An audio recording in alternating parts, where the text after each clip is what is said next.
I thought they were going into the game. I wanted to build off of the second half defensive effort we had in our last game, and I thought they did a good job of it. Now some of it was Portland missed some shots, but I thought our guys were talking it out. They were in timeouts and huddles, and you can hear them on the free throw lines discussing certain plays, which is growth for us.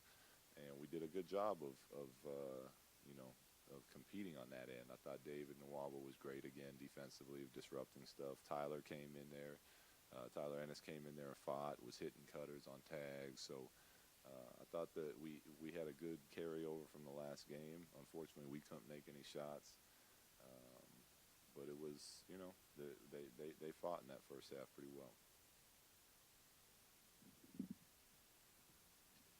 What was your rationale with going with Corey in the starting lineup, and what other options were you weighing when you were deciding who you played? Corey or David, really, and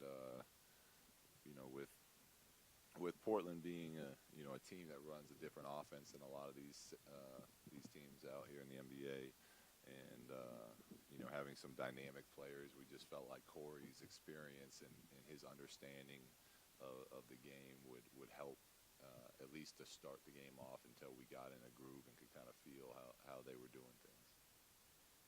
You talked before about you guys having a good defensive first half and then it falling off. How hard do you think it is mentally for a young team to keep up that type of defensive intensity when you're not scoring? It's really hard. It's really hard. I think a lot of players in general, mainly young, but most young players, when they go home at the end of the night, they feel satisfied or not on whether or not they scored points as opposed to whether or not how they defended. So as that game's going on, I think with our group, it's a difficult challenge, which I think they're trying to do. But it's not just difficult because it's not just as easy as, all right, are we locked in and focused? If we are, we're a good defensive team.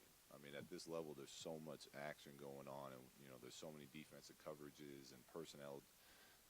Depending on who the personnel is in each coverage, do we send them left? Do we send them right? Is the big man dropped into the paint, or is he up because it's Lillard coming off on his left? So all this stuff is firing in their heads, and when you're young, you have to think about all of it. And the better you become on the defensive end, and the more you play in this league and recognize everybody, you can just react to stuff. And when you have multiple guys reacting to that type of stuff, then you normally, in my opinion, that's when you start to build a good, solid defensive team. And it's not as challenging as the amount of energy, mental and physical energy that's needed to be good when you're a young team like we are on the defensive end.